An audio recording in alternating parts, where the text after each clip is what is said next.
Olá, bem-vindos a mais um vídeo aqui no Uma Bruxa Solitária. Eu sou a Morgana e nós hoje vamos falar sobre o lado obscuro do consumo de cristais e pedras dentro da espiritualidade.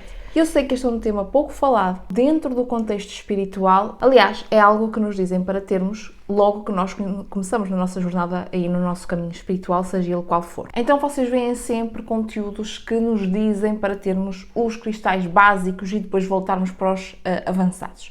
Mas a primeira coisa que eu quero aqui que vocês entendam é que não precisamos de trabalhar com cristais para sermos bruxinhos ou para estarmos dentro da espiritualidade.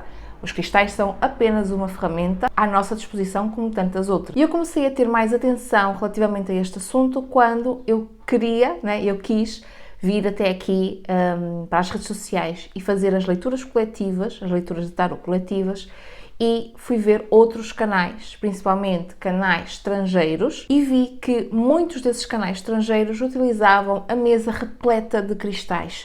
Eu sei que esses cristais eram especificamente para moldar ou para delimitar ali o lugar onde as cartas caíam para que estivessem enquadrados na câmara, eu sei disso. Mas se os cristais estavam ali na mesa, significa que essas pessoas tinham muitos cristais. Então eu comecei a pensar se aquilo não seria um excesso de cristal, de usar cristais ou de consumir cristais ou de comprar cristais. Então eu via desde os formatos, feitios e até cores muito diferentes, era de estrelinhas, era de coraçãozinho, era de cogumelos, era tudo mais alguma coisa, sendo que não é necessário tantos cristais assim para nós nos desenvolvermos, espiritualmente falando, independente da fé, independentemente daquilo que nós acreditamos. Então eu listei aqui um conjunto de coisas que eu tenho me percebido ao longo do tempo, para nós refletirmos sobre essas coisas e para refletirmos também sobre a nossa prática dentro da espiritualidade e também sobre a nossa participação neste negócio. Então eu vou começar pelo micro e depois vou avançar para o macro. Vou começar daquilo que cada um de nós pode fazer individualmente para depois se ver e se notar no coletivo como um todo, porque o que está dentro é como o que está fora e o que está fora é como o que está dentro. Então a primeira coisa que eu listei aqui é, obviamente, o acúmulo de cristais, desnecessariamente, e como substituto do trabalho interno que nos cabe a nós, a cada um de nós fazer. Então o que eu percebo é que as pessoas colocam no cristal o trabalho de desenvolvimento, de autoconhecimento que elas próprias deveriam de estar a fazer, ou seja, deixam de fazer esse trabalho. Um outro ponto aqui é a ilusão de que se é mais evoluído ou desenvolvido pela quantidade de cristais que se tem. E também podemos notar uma dependência energética destes cristais.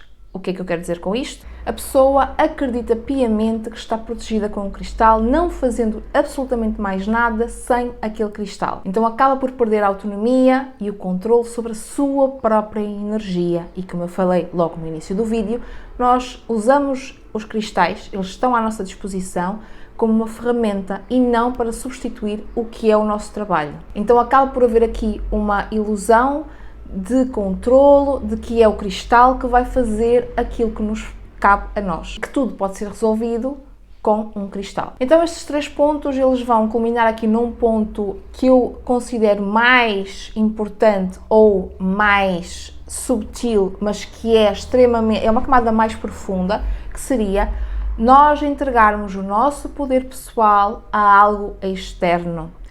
Isto significa que há uma falta de responsabilidade sobre as nossas ações. Nós não podemos controlar aquilo que o outro faz, nós não podemos controlar aquilo que vem do externo, de fora, mas nós temos obrigação de aprendermos a controlar as nossas próprias ações, a controlar as nossas reações àquilo que vem de fora. Então, quando nós atribuímos esse poder pessoal a algo externo, seja um padre, um pastor, um cristal, um banho de ervas, nós estamos a atribuir a eles, não é? Esse conjunto, a esses fatores externos, o trabalho que nos cabe a nós. Então, é isso que acontece. Nós estamos a dizer que o que acontece é da responsabilidade daquele cristal, daquela ferramenta, daquele pastor, daquele padre, daquele Deus, daquilo e não minha. Outro ponto aqui que também tem a ver com a nossa parte pessoal, com o nosso trabalho pessoal, é comprar por impulso, para substituir ou para esconder um vazio emocional. Então, ao comprarmos muitos cristais, e eu já disse aqui em alguns vídeos que todo o excesso revela uma falta. Então, se eu compro e tenho a necessidade de comprar cristais a mais, isso significa que estou a esconder e a tentar camuflar uma ansiedade, uma tristeza, um vazio emocional. Então, este ciclo de consumismo de cristais, do comprar, comprar, comprar, isso vai revelar ser igual ao consumismo comum. Este consumismo não é diferente, e por isso é que eu chamei de negócio, não é diferente daquilo que se vê, por exemplo, na roupa, na moda. Para além disto, o uso superficial dos cristais revela também uma desconexão com o propósito do cristal. Cada cristal tem a sua função, vai atuar de uma maneira diferente no nosso campo, no nosso corpo. Então, se nós vamos comprar só por comprar, significa que nós não estamos a ter consciência daquilo que estamos a fazer. Há uma falta de relação consciente com cada cristal. Quando nós não temos essa consciência e adquirimos muitos cristais, compramos muitos cristais, acabamos por criar uma sobrecarga energética. Nós acabamos também por não saber o que é que está a influenciar, ou que cristal está a influenciar a nossa energia, o que cada um faz dentro do nosso campo, porque afinal de contas temos tudo e mais alguma coisa, e assim temos dificuldade em perceber o efeito de cada um na nossa vida. E eu já falei sobre altares aqui, mas também existe uma pressão social dentro do nosso nicho, ou dentro da nossa bolha espiritual, em termos o altar perfeito, com os cristais perfeitos, com os cristais assim assado. E voltamos aqui ao consumo para parecermos mais espiritualizados. O que é que isto nos traz? Uma validação externa. E há então o consumo também para obter a validação externa. Agora vamos partir para as questões macro que eu falei, portanto as questões que envolvem o coletivo também. Se todos nós fizermos e repetirmos estes mesmos padrões, estes mesmos comportamentos, o que vai acontecer é que há impacto ambiental. Eu tenho quase a certeza que a maioria das pessoas não pensa nisto. Vai a uma loja esotérica, compra ou não, né? Porque eu já vi em lojas de roupa à venda cristais. Mas enfim, supostamente nós vamos a lojas esotéricas e compramos ali o cristal. Mas há todo um processo por trás para apenas aquela loja ter aquele cristal, fora todas as outras que existem ao redor do mundo.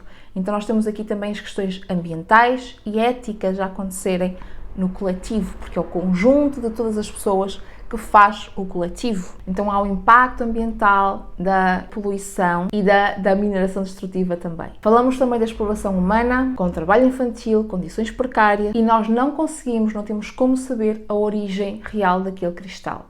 Porque é como eu digo, se está numa loja esotérica, o que acontece é que nós temos, supostamente confiamos naquela loja, mas a loja vai obter aquilo num outro lugar, que vai obter aquilo num outro lugar, e nós não temos como saber até que ponto é que houve uma mineração ética. Há também aqui uma produção massiva de pedras falsas e, portanto, há um excesso de produção e também os objetos, há a objetificação dos cristais, em que eles são descartáveis.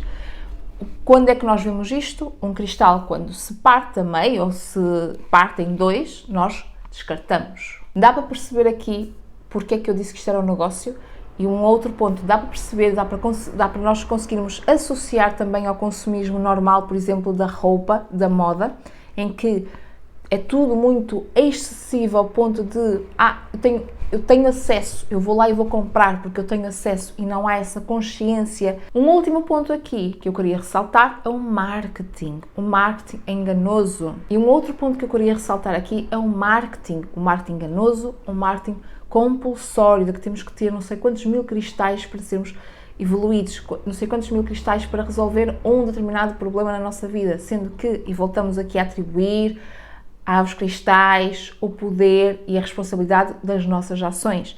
Voltamos a atribuir aqui aos cristais, não é? Porque isto também tem impacto aqui no marketing, ou melhor, o marketing também impacta a nossa percepção sobre os cristais, em que é o cristal que vai resolver o nosso problema, sendo que não é apenas uma ferramenta. Então tudo isto acaba por ser um pouco contraditório, pelo menos na minha perspectiva, ou em relação aos próprios valores dos cristais, aos próprios valores da espiritualidade, do desenvolvimento espiritual e do desenvolvimento ético. Não há consciência e, portanto, uma vez que não há consciência, tudo é transformado em negócio. É engraçado que eu num outro dia estava a assistir e ouvi esta frase: tudo que vem da natureza, nós temos a tendência, ou fomos criados, não é? Para entender que tudo o que vem da natureza tem que ser associado a um produto, a uma venda, a ganhar dinheiro com essa coisa que vem da natureza, essa forma de viver da natureza. Uma coisa curiosa. E eu sei que a maioria vai ignorar completamente o que eu acabei de dizer, mas pelo menos para quem ficou, quando eu comecei a ter mais consciência sobre esta matéria e sobre este tema dos cristais, do consumo excessivo dos cristais, eu comecei a perguntar-me porquê é que eu estou a comprar este cristal? Para quê? Qual é o propósito deste cristal? Será que ele me vai ajudar em alguma coisa ou só estou a comprar por comprar? Então, a partir daí, eu deixei de comprar os cristais porque eu tinha que ter os cristais com este formato, com este feitio, este e aquele e não sei o quê. Eu não sei se já tinhas pensado sobre este assunto. Podes deixar aqui nos comentários a tua opinião, se já tinhas pensado, se nunca tinhas pensado desta forma. Como é que tu fazes para adquirir os teus cristais? Se é que é um tema que tu gostas de estudar sobre. Enfim, deixa aqui nos comentários. Aproveita, se chegaste aqui, a subscrever aqui o canal e a deixar um gosto neste vídeo. Aproveita também para subscrever a nossa newsletter, que eu vou deixar o link aqui em baixo. Podes fazê-lo de forma gratuita, onde eu publico mensalmente as cartas abertas, com as minhas reflexões e temas específicos, né, das minhas reflexões do mês, mas também publico textos ocasionais relacionados com os nossos temas aqui também, certo? Na versão paga, nós temos o Círculo da Lua, onde nós vamos acompanhando inicialmente as fases da Lua, vamos vendo rituais, vamos vendo leituras, vamos vendo manifestação com a Lua, com as fases da Lua. Mas por hoje eu vou ficando por aqui. Vejo-te no próximo vídeo. Beijinhos!